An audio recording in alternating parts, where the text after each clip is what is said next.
स्वागत है आपका हमारे YouTube चैनल झारखंड एग्जाम में। आज हम झारखंड की जलवायु को पूरी डिटेल में समझेंगे। इस वीडियो में हम राज्य की जलवायु का प्रकार, उसकी विशेषता, जलवायु को प्रभावित करने वाले कारक, वर्षा का पैटर्न, ऋतु चक्र, मानसून प्रणाली, वेस्टर्न डिस्टर्बेंस और प्राकृतिक परिवर्तन से जुड़े सभी महत्वपूर्ण तथ्यों को एक-एक करके विस्तार से पढ़ेंगे। दोस्तों याद रखिए, सफलता उन्हीं को मिलती है जो लगातार सीखते रहते हैं। आप झारखंड कॉम्पिटिटिव एग्जाम्स की तैयारी कर रहे हैं, जेपीएससी, जेएसएससी, पुलिस, और अगर सच में सिलेक्शन चाहते हैं तो ऐसे ही एग्जाम फोकस्ड क्लास से जुड़े रहना जरूरी है। लेकिन एक चीज की कमी है, आप वीडियो पूरा देखते हैं लेकिन चैनल को सब्सक्राइब नहीं करते। आपका सिर्फ एक सब्सक्राइब हमारे लिए मोटिवेशन नहीं बल्कि जिम्मेदारी भी है कि हम आपको और भी बेहतर क्लास, एमसीक्यूज और स्ट्रेटजी दें। तो अभी सब्सक्राइब कर लीजिए, बेल आइकॉन दबा दीजिए, बिल्कुल, और वीडियो को लाइक कर दीजिए ताकि हर महत्वपूर्ण क्लास का नोटिफिकेशन आपको सबसे पहले मिले। अब बिना समय बर्बाद किए शुरू करते हैं आज का धमाकेदार टॉपिक। आज का जो विषय है ना, वो काफी दिलचस्प है। हम एक ऐसे टॉपिक पर बात करें जो सीधा हमारे रोजमर्रा के जीवन से जुड़ा है। बिल्कुल, मतलब झारखंड की जलवायु। हाँ, देखिए, तकनीकी भाषा में इसे उष्णकटिबंधीय मानसूनी जलवायु कहते हैं। चलिए इसे थोड़ा आसान भाषा में समझते हैं। ये उष्णकटिबंधीय मानसूनी का असल मतलब क्या होता है?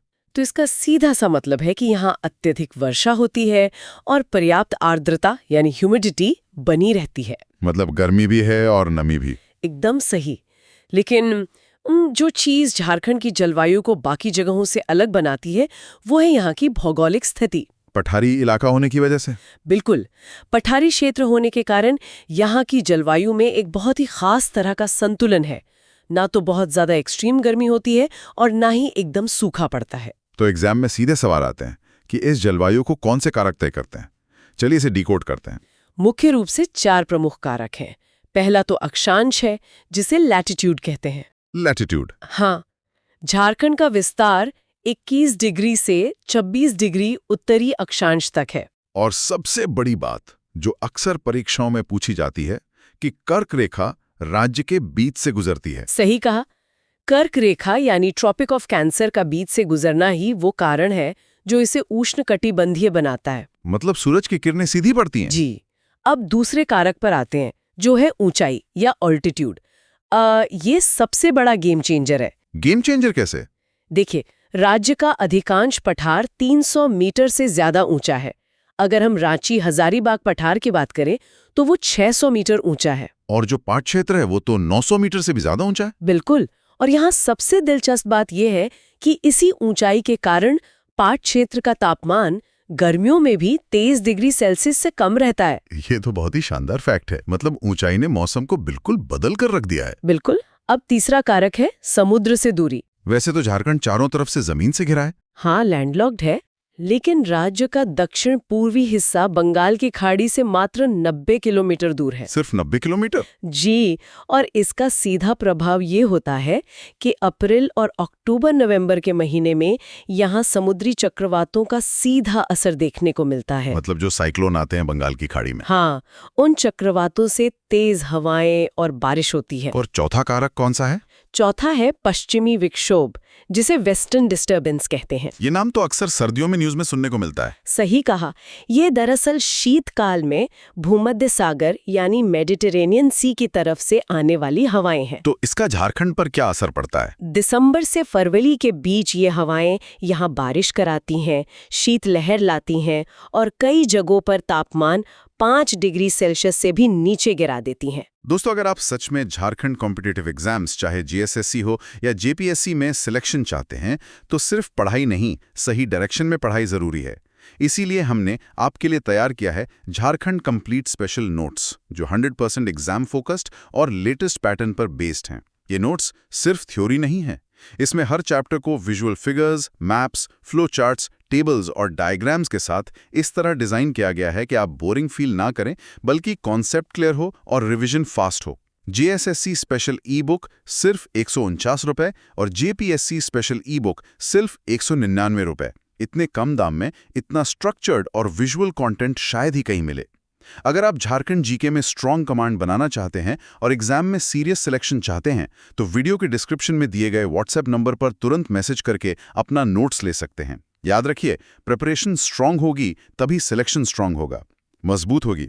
तो इन चारों कारकों को समझने के बाद अब हमें मौसम के वर्गीकरण को देखना चाहिए। जो ऋतु चक्र है हमारा, श्रोताओं को कहूंगा कि यहाँ से नोट्स बनाना शुरू कर दें। जी, सबसे पहले ग्रीष्म ऋतु की बात करते हैं, जो मार्च से मध्य जून तक चलती है। मध्य जून में एक बहुत बड़ा बदलाव आता है मौसम में। हाँ, मध्य जून में नॉवेस्टर के कारण एक तूफानी मौसम आता है और यहाँ सबसे खास पॉइंट ये है कि इस तूफानी बारिश को आम वर्षा या मैंगो शावर्स कहते हैं। आम्र वर्षा मतलब ये आम की फसल के लिए बहुत अच्छी होती है। बिल्कुल। इसके बाद मध्य जून से वर्षा ऋतु शुरू हो जाती है। ये बारिश दक्षिण पश्चिम मानसून से होती है, साउथ वेस्ट मानसून। हाँ, और यहाँ ध्यान देने वाली बात यह है कि अरब सागर की तुलना में बंगाल की खाड़ी की शाखा से सबसे ज्यादा बारिश होती है। मतलब बंगाल की खाड़ी वाला मानसून ज्यादा एक्टिव रहता है यहाँ। एकदम सही। राज्य की कुल बारिश का 80% हिस्सा सिर्फ इसी ऋतु में बरस जाता। 80%? ये तो बहुत बड़ा हाथोड़ा है। और इसके बाद फिर ठंड का मौसम आता है। ढी शीत ऋतु नवंबर से फरवरी तक रहती है। इस दौरान औसत तापमान 15 से 21 डिग्री सेल्सियस रहता है। और सबसे ज्यादा ठंड कब पड़ती है? मध्य दिसंबर से मध्य जनवरी के बीच ठंड अपने चरम पर होती है। और अभी जो हमने पश्चिमी विक्षोभ की बात की थी, वो भी इसी समय आता है। बिल्कुल। और एग्जाम के लिहाज से ये लिंक याद रखना जरूरी है कि पश्चिमी विक्षोभ से होने वाली वो हल्की बारिश रबी की फसल के लिए बहुत लाभदायक होती है। रबी की फसल जैसे गेहूं हो गया, चना हो गया, उनके लिए तो ये वरदान है। एकदम सही। अब अगर हम तापमान और वर्षा के कुछ महत्वपूर्ण आंकड़ों पर नजर डालें तो तस्वीर और साफ हो जाती है। यहाँ से डायरेक्ट ऑब्जेक्टिव सवाल बनते हैं, तो ध्यान से सुनिए। राज्य में औसत वार्षिक वर्षा 140 सेंटीमीटर होती है। वैसे इसका अंतराल 100 से 200 सेंटीमीटर के बीच रहता है। और अगर पूछा जाए कि सबसे ज्यादा बारिश कहाँ होती है? सबसे ज्यादा बारिश वाला क्षेत्र नेतरहाट का पठार है। वहां 180 सेंटीमीटर से भी अधिक बारिश होती है। नेतरहाट का पठार। और सबसे कम बारिश कहाँ होती है? सबसे कम बारिश वाला क्षेत्र चाईबासा का मैदानी भाग है। लेकिन यहाँ एक कैच है ना, क्षेत्र और जिले में अंतर है। बहुत सही पॉइंट उठाया आपने। अगर सवाल ये हो कि सबसे ज्यादा बारिश वाला जिला कौन सा है, तो जवाब हजारीबाग होगा। नेतरहाट एक विशिष्ट क्षेत्र है, जबकि हजारीबाग पूरा एक जिला है। ये कंफ्यूजन अक्सर एग्जाम में नंबर कटवा देता है। बिल्कुल। और तापमान की बात करें तो राज्य का सबसे गर्म स्थान जमशेदपुर है। वहाँ फैक्ट्रियां भी बहुत है, तो उसका भी असर होता होगा। हाँ, औद्योगिकरण का असर तो है ही। और सबसे ठंडा स्थान नेतरहाट का मंगोलिया पॉइंट है, जहां सर्दियों में तापमान 5 से 60 डिग्री सेल्सियस तक चला जाता है। 5 से 60 डिग्री, काफी ठंड है। अब एक ऐसे हिस्से पर आते हैं जिसे याद करना थोड़ा मुश्किल होता है। आप अयोध्या प्रसाद जी के जलवायु वर्गीकरण की बात कर रहे हैं? हाँ, तो इसे क्लासरूम ट्रिक की तरह समझते हैं। चलिए एक एक कल की 7 प्रमुख जलवायु क्षेत्रों को देखते हैं। ठीक है। पहला है महाद्वीपीय प्रकार यानी कॉन्टिनेंटल टाइप। इसमें उत्तरी और उत्तर पश्चिमी इलाके आते हैं, जैसे पलामू और गढ़वा। इसकी क्या खासियत है? यहाँ अत्यधिक गर्मी और अत्यधिक ठंड दोनों होती है। दूसरा है उपमहाद्वीपीय प्रकार। ये मध्य क्षेत्र है, जैसे धनबाद और बोकारो। यहाँ मौसम कैसा रहता है? यहाँ बारिश थोड़ी ज्यादा होती है और तापमान में वो एक्सट्रीम कमी आ जाती है जो पलामू में दिखती है। तीसरा क्षेत्र कौन सा है? तीसरा है डेल्टा प्रकार। यह पूर्वी संथाल परगना का इलाका है, जैसे साहिबगंज और पाकोड़। डेल्टा प्रकार से मतलब बंगाल वाला असर? बिल्कुल।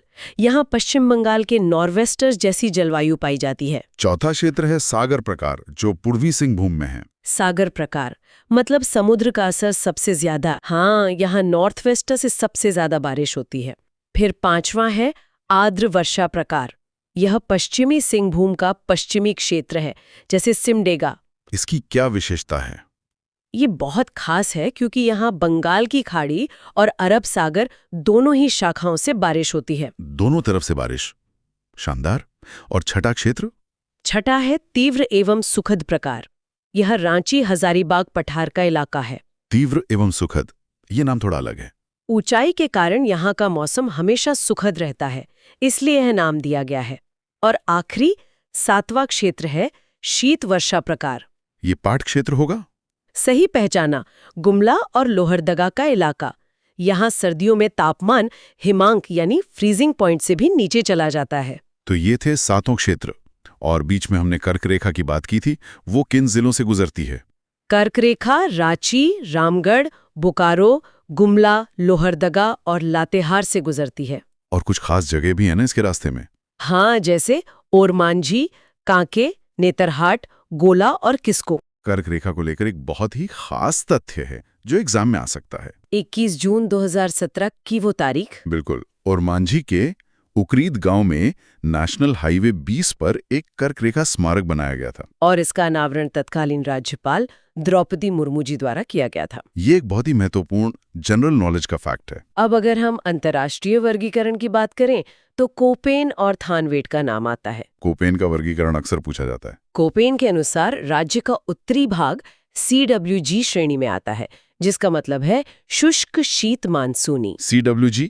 और दक्षिणी भाग AW श्रेणी में आता है, जिसे उष्ण कटिबंधीय सवाना कहते हैं। AW यानी सवाना।